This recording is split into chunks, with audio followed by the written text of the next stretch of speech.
Saptashrungi hospital and paralysis centre. तज्ज्ञ doctor Prabhakar खर्डे यांच्या मार्गदर्शनाखाली पॅरालिसिस, मणक्यांचे आजार, गुडघेदुखी, कंबरदुखी, मानदुखी, मायग्रेन, ॲलर्जी आणि सर्दीवर खात्रीशीर उपचार, तेही एकाच छताखाली आणि योग्य दरात. इथं उपलब्ध आहे acupuncture, physiotherapy, panchakarma, massage, steam bath, tub bath, digital X-ray आणि अत्याधुनिक पॅथॉलॉजी लॅब. त्यासोबतच निसर्गरम्य वातावरण, आरामदायी रूम्स, कॅन्टीन आणि प्रशिक्षित स्टाफ. आजच संपर्क साधा. ठिकाण मुक्ताई मंदिराजवळ, रायते वाघापूर, तालुका संगमनेर, जिल्हा अहिल्यानगर. संपर्क 9657 230023. संगमनेर तालुक्यातील विविध ग्रामपंचायतींच्या पाणीपुरवठ्याची वीज थकबाकीमुळे खंडित केल्याच्या पार्श्वभूमीवर काँग्रेस पदाधिकारी आक्रमक झालेत. तालुका युवा काँग्रेसच्या अध्यक्षा डॉक्टर जयश्री थोरात यांच्या नेतृत्वाखाली काँग्रेसच्या पदाधिकाऱ्यांनी संगमनेर येथील महावितरणच्या कार्यकारी अभियंत्यांच्या दालनात ठिय्या आंदोलन करत तीव्र निषेध केलाय.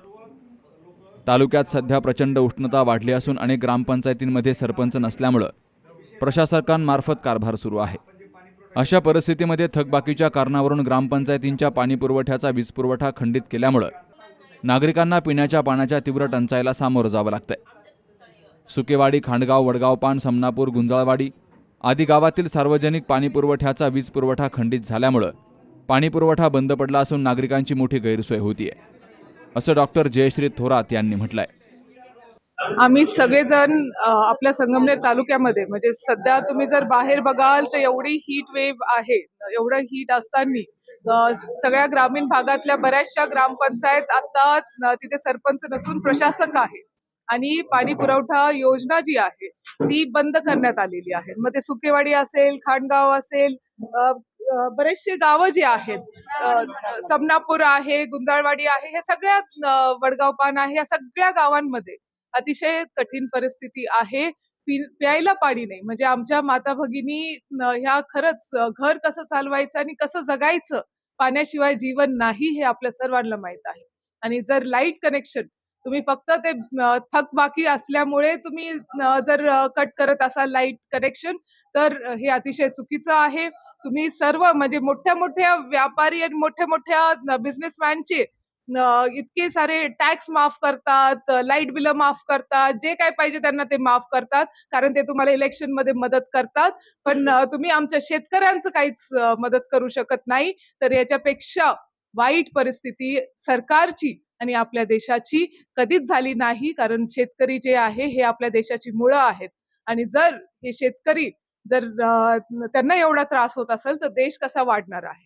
ही एकदम बेसिक गोष्ट आहे जी आपल्या सरकारच्या लक्षात येत नाही. शेतकऱ्यांच्या विरोधात त्यांचं प्रत्येक धोरण असतं, या मताची मी आहे. आता काय मागणी आहे? आम्हाला एवढंच पाहिजे की सर्वात बेसिक तुम्ही प्रायोरिटी सेट करा ना. ठीक आहे, तुम्हाला अडचण आहे ना, आम्ही समजू शकतो अडचण आहे. प्रायोरिटी सेट करा. आधी पिण्याचं पाणी द्या, मग शेतीचं पाणी द्या. या सगळ्या गोष्टी ज्या आहे ह्या प्रायोरिटी सेट करून आधी काय सगळ्या गावांमध्ये यात्रा चालू होणार आहेत.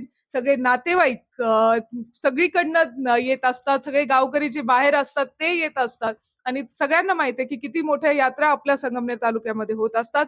अशा टाइमला जर घरामध्ये पाणी नसेल, गॅसचे भाव किती वाढले ते तर सांगायचं नाही, ते तर किती, म्हणजे त्याचंही तुटवडा आहे.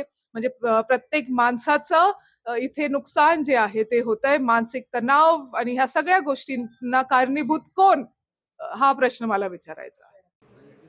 महिलांना घरगुती कामांसाठी आणि पिण्यासाठी पाणी मिळणं कठीण झालंय. पाणी ही मूलभूत गरज असून केवळ थकबाकीच्या कारणावरून पाणी पुरवठ्याची वीज तोडणं चुकीचं आहे.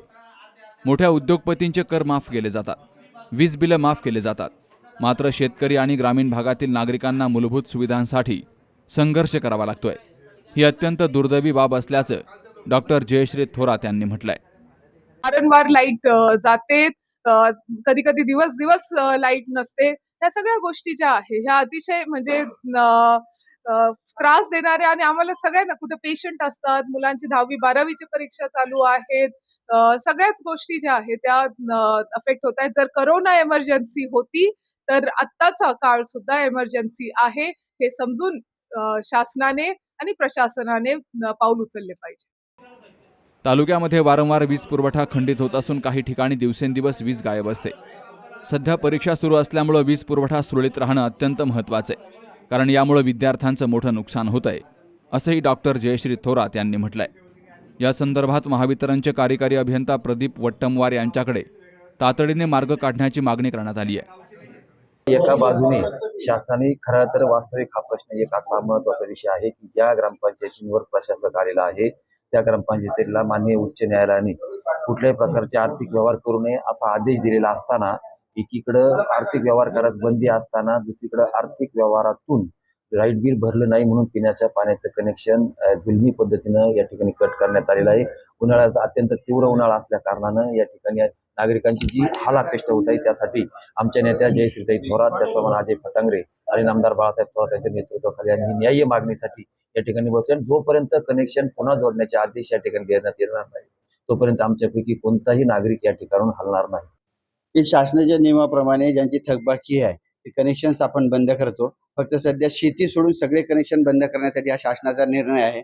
22 ऑक्टोबर 2022 पासून ग्रामपंचायतीने आपले पाण्याचं बिल जे असेल ते भरायचं आहे. त्याच्या आधीची जी थकबाकी आहे त्याच्यावर शासन निर्णय होईल. ती थकबाकीसाठी आपण काही बंद करत नाही, परंतु 22 ऑक्टोबर 2022 पासून त्या ग्रामपंचायतीने बिलं भरायची होती. हा GRA आलाय. आपण त्याच्याबद्दल वेळोवेळी ग्रामपंचायतीला पत्रही दिलंय. याही वर्षी आपण प्रत्येकाला आधी नोटीस दिलेल्या आहेत. आपण सांगितलेलं आहे आणि आपण 15 दिवसाची नोटीस देतो. ग्रामपंचायतीकडे 3दा 4दा विनवण्या करतो की आपण बिल भरावं आणि त्याच्यावर कार्यवाही न झाल्यामुळेच आपण त्याचं कनेक्शन बंद केलेलं आहे. असं उठून रात्रीतून कुणाचंही कनेक्शन बंद केलेलं नाही. सध्या किती ग्रामपंचायतचे कनेक्शन आपण बंद केले? आता याच्यावर मी माहिती घेतो. पण माझ्या इथेच कळालं की 5-6 ग्रामपंचायती बंद झाले असावे. नागरिकांना काय आवडतं की आता वीज हे तयार होण्यासाठी पैसेच लागतात. त्याच्यामुळे आपण मागची थकबाकी नाही, परंतु दररोजचे जे आपले बिलं असेल ते पाण्याचे असं पण एकत्रित करून पाणीपट्टी भरावी, जेणेकरून ग्रामपंचायत भरणार. कारण की ग्रामपंचायतीला शेवटी कुठून भरू शकेल ग्रामपंचायत तरी, की त्याच्यामुळे आपण आपली पाणीपट्टी भरावी, त्याच्यातून त्या ग्रामपंचायतीने तो खर्च भागवावा. हे शासनाचंच धोरण आहे. याचंच मी जनतेला आवाहन करेल की आपण पाणीपट्टी, जेवढं पाणी महत्वाचं आहे तर पाणीपट्टी भरलीच पाहिजे. शहरात आणि तालुक्यातही विजेचा प्रश्न उद्भवू लागला, कारण काय?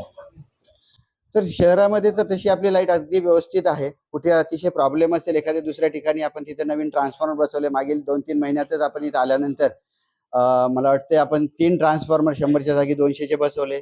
2-3 ट्रान्सफॉर्मर चालवलेत. ज्या ज्या ठिकाणी नवीन तारा टाकायच्या होत्या त्याही केल्या. मला येऊन 6 महिने झाले. याच्यामध्ये शहरामध्ये आपण बऱ्यापैकी काम केलेलं आहे. परंतु मागच्या 2 दिवसामध्ये अचानक रात्री 1:30 ते 2च्या दरम्यान 10 गाड्यामध्ये तारा तुटल्या आणि त्याच्यामुळे जवळपास शहराचा विद्युत पुरवठा 3 तासासाठी खंडित झाला होता व तो पूर्ववत करायला मला 5-6 तास लागले. फॉल्ट हा थोडा मोठा होता. अदरवाईज बाकीच्या ठिकाणी तर आम्ही काळजी घेतोच आहे. या आंदोलनावेळी तालुका काँग्रेसचे अध्यक्ष अजय फटांगरे, नवनाथ आरगडे, पद्मा थोरात, महिला काँग्रेसच्या अध्यक्षा प्रमिला अभंग यांच्यासह काँग्रेसचे महिला आणि पुरुष पदाधिकारी मोठ्या संख्येनं हजर होते. बाबासाहेब कडूसह सुखदेव गाडेकर, सी न्यूज मराठी, संगमनेर.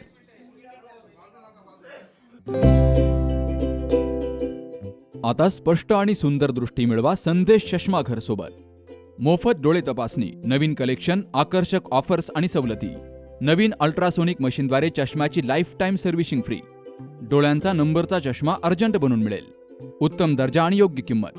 कॉलेजच्या मुलामुलींसाठी स्टायलिश चष्मा आता आपल्या बजेटमध्ये. नंबरचा चष्मा असो किंवा गॉगल, निवडा फक्त सर्वोत्तम. तेव्हा आजच भेट द्या Sandesh Chashmaghar, bus stand complex, Sangamner. Proprietor Amol Deshmukh. 9150 290 290 आणि 9270 34 41 74.